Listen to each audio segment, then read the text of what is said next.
ஆண்டவராகிய இயேசுவின் நாமத்தினாலே இந்த விடியலை தேடி நிகழ்ச்சிக்கு உங்களை வரவேற்கிறேன். 5 சாராம்சங்களை கொண்ட சுவிசேஷம் என்று நாம் கற்றுக்கொண்டிருக்கிறோம். இதில் முதலாவது பாவமில்லாத இயேசுவினுடைய பிறப்பு, இரண்டாவது பாவமில்லாமல் இயேசு வாழ்ந்த காரியம், மூன்றாவது உங்களுடைய பாவங்களுக்காக என்னுடைய பாவங்களுக்காக அவர் பலியானார், பரிகாரமானார், பலியானார் என்கிற காரியம், நான்காவது அவர் மரித்தது மாத்திரமல்ல அவர் உயிரோடு எழுந்தார், ஐந்தாவது அவர் பரமேறி நமக்காக பரிந்து பேசி கொண்டிருக்கிறார். இதை விசுவாசித்து மனம் திரும்பி வார்த்தையின்படி வாழ்க்கையை மாற்றுகிற நாம் அவருடைய பிள்ளைகளாக இருக்கிறோம் என்பதை குறித்து நாம் கற்றுக்கொண்டிருக்கிறோம். இதில் இன்றிலிருந்து நாம் எதை கற்றுக்கொள்ளப் போகிறோம் என்றால் இயேசுவினுடைய உயிர்த்தெழுதலை குறித்து நாம் படிக்க போகிறோம். என பாவமில்லாமல் வாழ்வை கற்றுக்கொண்டோம், பின்பு இயேசுவினுடைய பாவமில்லாத பிறப்பை கற்றுக்கொண்டோம், பாவமில்லாத வாழ்வை குறித்து கற்றுக்கொண்டோம். அதன் பின்பு இயேசு எப்படி நம்முடைய பாவங்களுக்காக பரிகாரமானார், பலியானார் என்பதை குறித்து கற்றுக்கொண்டோம். இன்றிலிருந்து இயேசு உயிர்த்தெழுந்த காரியத்தை குறித்து நாம் கற்றுக்கொள்ளப் போகிறோம். இது ரொம்ப முக்கியமாக, இயேசுடைய உயிர்த்தெழுதல் ரொம்ப முக்கியமாக. ஒரே ஒரு வசனத்தை உங்களுக்கு நான் வாசிக்கிறேன், அதிலிருந்து இதோட முக்கியத்துவத்தை நம்ம புரிந்து கொள்ளலாம். 1 கொரிந்தியர் 15வது அதிகாரம் 14வது வசனம். கிறிஸ்து எழுந்திருக்கவில்லை என்றால் எங்கள் பிரசங்கமும் விருதா, உங்கள் விசுவாசமும் விருதா. அவ்வளோதான், முடிஞ்சு போச்சு. அதாவது ஆண்டவர் உயிரோடு எழுந்து விட்டார் என்பதை நாம் விசுவாசிக்கலைன்னா நாம் பண்ணுற பிரசங்கமும் வேஸ்ட்டு. இன்னும் சொல்லப்போனால் உங்கள் விசுவாசத்துக்கும் பலன் இல்லை. அப்போது நம்மளுடைய விசுவாசத்தின் அடிப்படையே எங்கேருந்து ஆரம்பிக்குதுன்னா இயேசு உயிரோடு எழுந்தார் என்பதிலிருந்து தான் ஆரம்பிக்கிறது.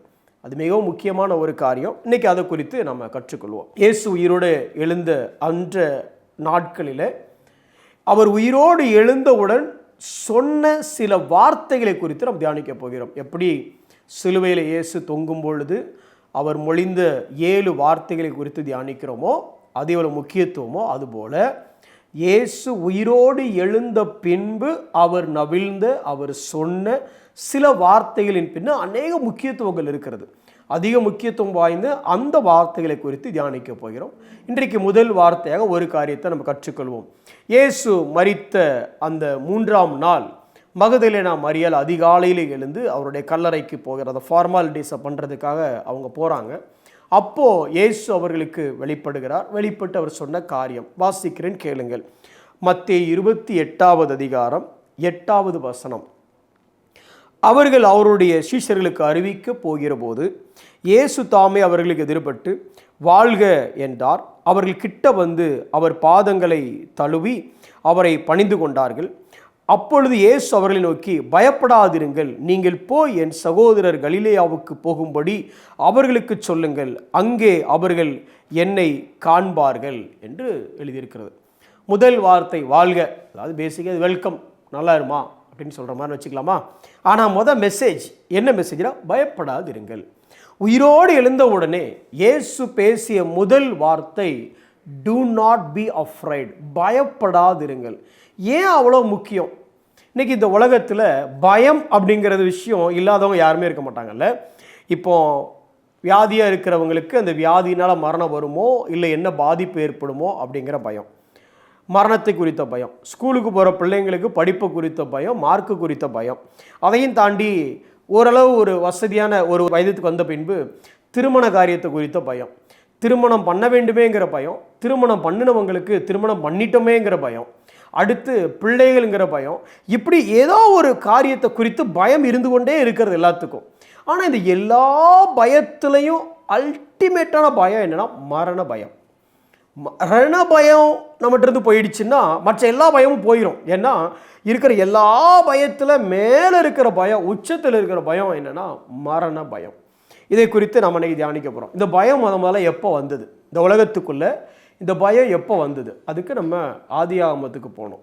ஆதியாகமம் 3வது அதிகாரம் 10வது வசனம் வாசிக்கிறேன், கேளுங்கள்.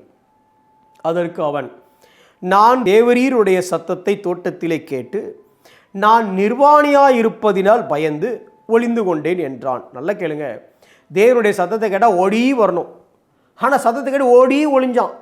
அப்போது ஏன் ஒளிஞ்சான்? நிர்வாணியாக இருக்கிறதுனால ஒளிஞ்சானா? இல்லை, பயந்ததுனால ஒளிஞ்சான். ஏன் பயந்தான்? நிர்வாணியாக இருக்கிறதுனால பயந்தான். அப்படி தானே வசனம் சொல்லுது. ஒளிந்து கொண்டேன். ஏன்பா ஒளிந்து கொண்டாய்? பயந்ததினால் ஒளிந்து கொண்டேன். ஏன் பயந்தாய்? நிர்வாணியாய் இருப்பதினால் பயந்தேன். அப்போ நிர்வாணியாக இருக்கிறதுனால பயம் வந்துச்சு, பயம் வந்ததுனால ஓடி ஒளித்து கொண்டான். சரி, ரைட். இப்போ இந்த பயத்தை குறித்து பார்க்கும் பொழுது பொதுவாக இப்போ ஏன் நிர்வாணி ஆனா அப்படின்னு யோசிச்சிங்க அப்படின்னா, தேவன் அவனை மகிமையினாலும் கனத்தினாலும் முடிசூட்டி இருந்தார். ட்ரெஸ்ஸு போடாத பற்றி இங்கே பேசலை, ஏன்னா ஏற்கனவே ட்ரெஸ்ஸு போடாமல் தான் இருக்கிறாங்க. அப்போல்லாம் அவங்களுக்கு பெருசாக தெரியலை. அப்போ நல்லா கவனிங்க, தேவன் அவனை மகிமையினாலும் கனத்தினாலும் முடிசூட்டி இருந்தார். இப்போ நிர்வாணி ஆயிட்டான் அப்படின்னா என்ன அர்த்தம்? மகிமையும் கனமும் போயிடுச்சு. எப்போ போச்சு? பாவம் வந்த உடனே போச்சு. பாவம் எப்போ வந்தது? பிசாசு வந்த உடனே பாவம் வந்துச்சு. அப்போ பிசாசு பாவத்தை கொண்டு வந்தவுடன், இவன் பாவத்தில் விழுந்தவுடன், தேவனுடைய மகிமையும் கனத்தையும் இழந்தவுடன், அதற்கு பின்புதான் பயம் வந்தது. அப்போ பயத்துக்கு மூல காரணம் எங்கே போனோம் அப்படின்னா பாவம். பாவத்தினால் ஏற்பட்டதே இந்த பயம். சரி, பாவத்துக்கும் பயத்துக்கும் என்ன சம்பந்தம் அப்படின்னா, இந்த பாவத்தினுடைய அவுட்கம், அதாவது வேலைக்கு போகிற, வேலைக்கு போயிட்டு வந்துட்டேன். எதுக்காக போயிட்டு வந்துட்டேன்? இல்லைப்பா 30 நாள் வேலைக்கு போனால் 31ஆம் தேதி காசு தருவாங்க, சம்பளம் தருவாங்க. அப்போ இந்த வேலை செஞ்சால் என்ன கிடைக்கி? சம்பளம் கிடைக்கி. அதே மாதிரி பாவம் செஞ்சால் என்ன கிடைக்கும்? மரணம் கிடைக்கும். அப்போ பாவத்தின் சம்பளம் மரணம். அப்போ நல்லா நான் சொன்னது எல்லாத்தையுமே கவனித்து பாருங்கள். தேவன் வந்தார், ஒளிந்து கொண்டான். ஏன் ஒளிந்தான்? பயத்தினால ஒளிந்தான். ஏன் பயம் வந்துச்சு? நிர்வாணியாக இருந்ததுனால. நிர்வாணியாக இருந்தால் என்னத்தை இழந்துட்ட? மகிமையும் கனத்தையும் இழந்துட்ட. எப்போ இழந்த? பிசாசு வந்த உடனே அவன் என்ன பண்ணா? பிசாசு வந்ததுனால, நீ இடம் கொடுத்ததுனால பாவம் உள்ள வந்துச்சு. அப்போ பிசாசு வந்ததினால், பாவத்திற்கு நீ இடம் கொடுத்ததினால், மகிமையும் கனத்தையும் இழந்ததினால், நீ நிர்வாணிய ஆனதினால், பயம் வந்ததினால் ஒளிந்து கொண்டாய். இதுதான் அந்த சீக்வன்ஸ். சரி, இப்போ சரி, பாவம் வந்துச்சே, அதுக்கு ஏப்போ பயப்படணும்? உங்களுக்கு தெரியாதா சார்? பாவம் வந்தால் வேலை பார்த்தா சம்பளம் கிடைக்கும், காசு தருவாங்க. அப்போ பாவம் செஞ்சால் பாவத்தின் சம்பளம் மரணம். அப்போ மரணம்ங்கிறது ஒன்று வரப்போகுது, அதுதான் பயம். அப்போ நல்லா கவனித்து பார்த்தீங்கன்னா, எல்லா பயத்துக்கும் மூல காரணம் பாவம். அந்த பாவத்தை கண்டு பயப்படுவதற்கான இன்னொரு காரணம் மரணம். இந்த மரணத்தையே தேவன் ஜெயித்தார். இதுதான் இன்னைக்கு இருக்கக்கூடிய நம்பிக்கையின் வார்த்தை. அதனால தான் பவுல் சொல்கிறாரு, இந்த கிறிஸ்து மாத்திரம் உயிரோடு எழுந்திருக்கவில்லை என்றால் நம்ம விசுவாசமும் விருது, நான் உனக்கு பிரசங்கம் பண்ணுறது விருது. அப்போ நீங்கள் பார்த்து யோசிச்சு பாருங்கள். கிறிஸ்து உயிரோடு எழுந்தார் என்பது உங்களுக்கு எனக்கு நல்லா தெரியும், ஏன் சரித்திரத்துக்கே நல்லா தெரியும். கிமு அதான் வச்சிருக்கிறாங்க. அப்போது நல்ல கவனிங்க, இந்த கிறிஸ்து உயிரோடு எழுந்தார். இன்னைக்கு திறந்திருக்கிற ஒரே கல்லறை இயேசுவினுடைய கல்லறை. பல கேள்விகளுக்கு எந்த ஏத்தியஸ்டாலையும் பதிலளிக்க முடியாமல் இருப்பது இயேசுவினுடைய உயிர்த்தெழுதல். இதனை ஆராய்ச்சி செய்து இதனை தவறு என்று நிரூபிக்க நினைத்த பலர் கிறிஸ்தவர்களாக மாறிவிட்டார்கள். எடுத்துக்காட்டுக்கு பிராங்க் மாரிசன்கிற நபரை சொல்லலாம். சரி, இப்போ 1 கொரிந்தியர் 15வது அதிகாரம் 20வது வசனம் என்ன சொல்லுது? கிறிஸ்துவோ மரித்தோரிலிருந்து எழுந்து நித்திரை அடைந்தவர்களில் முதற் பலன் ஆனார். First fruit. அவர் தான் ஃபர்ஸ்ட் ஆரம்பிச்சு வச்சுட்டார். இப்போ அவர் ஆரம்பிச்சு வச்சு முதற் பலன் அப்படின்னா ஆரம்பிச்சு வச்சுட்டார். சார், இந்த ஜெயிலில் இருந்து யாருமே தப்பிச்சதில்லை. நல்ல விஷயம் சார், சூப்பர் ஜெயிலு. ஒருத்தன் தப்பிச்சுன்னு வச்சுக்கிங்களேன், அவ்வளோதான், பேர் போச்சு.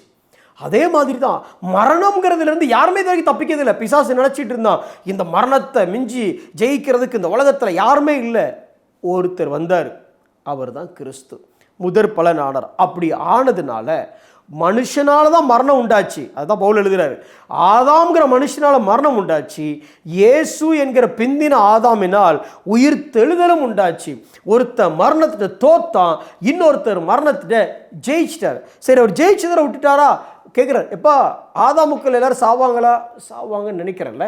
இந்த உலகத்தில் எல்லாரும் சாவாமல் இருந்து நீங்கள் பார்த்துருக்கீங்களா? நிறைய பேர் சாவாமைன்னு போதிக்கிறாங்க, ஆனால் சாவாமல் யாரும் இருந்து பார்த்தது இல்லை. ஆதாமுக்குள் எல்லாரும் மரிக்கிறது போல, ரட்சிக்கப்பட்டவன் ரட்சிக்கப்படாதவன் இல்லை, ஆதாமுக்குள் எல்லாரும் மரிக்கிறது போல. ஏன்னா பாவத்தினால பாவத்தின் சம்பளம் மரணம்.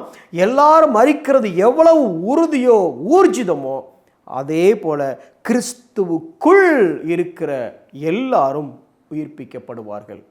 மேபி இந்த சரீரத்தை விட்டு நான் டிபார்ட் ஆகலாம், ஆனால் எனக்கு அழிவுங்கிறதே கிடையவே கிடையாது. ஏன்னா கிறிஸ்துவுக்குள் வாழ்கிற எவனும் உயிர்ப்பிக்கப்படுவான். 23வது வசனம் அதே அதிகாரத்தில் சொல்லும் பொழுது, அவன் தன் தன் வரிசையிலே உயிர்ப்பிக்கப்படுவான். ஏன்னா முதற் பலனானவர் கிறிஸ்து. முதல்ல அவர் எந்திரிச்சிட்டார். அதை பார்த்தாலே இங்கே ஆதாமுக்குள்ள எல்லாரும் சாகிறது நிதம் பார்க்குறோம்ல. அப்போ மரணம்ங்கிறது எவ்வளோ உறுதினா, ஒவ்வொரு நாளும் ஆதாமுக்குள்ள மக்கள் செத்துட்டு இருக்கிறாங்க. அதே போல் இன்னொரு உறுதி, கிறிஸ்து உயிரோட எழுந்தது நிஜம்னா நீங்களும் நானும் நிச்சயமா உயிரோடு தேவனுக்குள் கிறிஸ்துவுக்குள் எழுந்திருப்போம். சரி, இப்போ எழுந்திருப்போம். இதனால் என்ன மேட்ரு, என்ன விஷயங்கிறீங்களா? அதான் மரணத்தையே ஜெயிச்சாச்சே. அப்போ மரணத்து குறித்த பயம் எதுக்கு? மரணத்தையே ஜெயிச்சிட்டோம் தானே சொல்ல வரோம். கிறிஸ்து மரணத்தை ஜெயிச்சிட்டாரு, நானும் மரணத்தை ஜெயிப்பேன். கரெக்டு. அப்போ மரணத்தை நான் ஜெயிக்க போறேன்னா மரணத்தை கண்டு நான் ஏன் பயப்படணும்? அதை ஜெயிக்க முடியாதுன்னா தான் பயப்படணும். மரணத்துக்கு கண்டிப்பாக நான் ஜெயிக்க போறேங்கிறது நல்லா தெரியும். ஏன்னா கிறிஸ்து ஜெயிச்சிட்டாரு. அப்போ அவர் ஜெயிச்சதுனால நானும் கண்டிப்பாக ஜெயிப்பேன், அவருக்குள்ளே இருக்கிறதுனால. அப்போ எனக்கு மரணத்தை கண்டு பயம் இல்லை. மரணத்துக்கே பயப்பட வேண்டாம்னா அப்புறம் வேற எதுக்குங்க பயப்படணும்? இன்றைக்கு உங்களுக்கு சொல்லக்கூடிய நல்ல செய்தி என்னன்னா, கிறிஸ்து உயிரோட எழுந்ததுனால மரண பயம் அல்ல, எல்லா பயத்தையும் தேவன் நீக்கிவிட்டார். பூரண அன்பு பயத்தை புறம்பே தள்ளும். உங்கள் மீதும் என் மீதும் பர்ஃபெக்ட் லவ் அப்படின்னா அது கிறிஸ்துவோட அன்பு மாத்திரம்தான். வேற எந்த அன்பும் பர்ஃபெக்ட் கிடையாது. அந்த அன்பு உங்கள் மேலே வச்சிருக்கிறார். அது மாத்திரமல்ல, 1 யோவான் 4:8-16 வாசிச்சிங்கன்னா அப்படி அன்பாகவே இருக்கிறார். பூரண அன்பு பயத்தை புறம்பே தள்ளும். எல்லா பயமும் மரண பயமும் உட்பட பயப்படாதிருங்கள், ஏனெனில் உங்கள் மீது அவர் பூரண அன்பு வைத்துள்ளார். கண்களை மூடி நாம் ஜெபிப்போம். அன்புள்ள ஆண்டவரே, பாவம் செய்ததினால் தேவ மகிமையும் கனத்தையும் இழந்ததினால் பயந்து மரணத்திற்கு உள்ளானான் முதல் ஆதாம். ஆனால் பாவம் இல்லாதவராய் பிறந்து பாவமில்லாதவராய் வாழ்ந்து எங்களுடைய பாவத்திற்காக நீர் பலியானது மாத்திரமல்ல, நீர் மரணத்தை ஜெயித்து உயிரோடு எழுந்த பிந்தின ஆதாமா இருக்கிறபடியினால் உமக்குள் நாங்களும் மரித்தாலும் பிழைப்போம் என்பதை விசுவாசிக்கிறோம் ஆண்டவரே. அதனால் மரணத்தையே மேற்கொண்டதினால் மரண பயம் இனி எங்களுக்கு இல்லை. மரண பயத்தையே மேற்கொண்டதினால் பயமில்லாத ஒரு வாழ்வு இந்த உலகத்தில் நாங்கள் வாழும்போது இந்த பூரண அன்பு எங்களை காத்துக்கொள்கிறது என்கிற நம்பிக்கையிலே பயமில்லாமல் வாழ எனக்கும் எங்களுக்கும் கிருபை தாரும். இயேசுவின் நாமத்தில் பிதாவே, ஆமென்.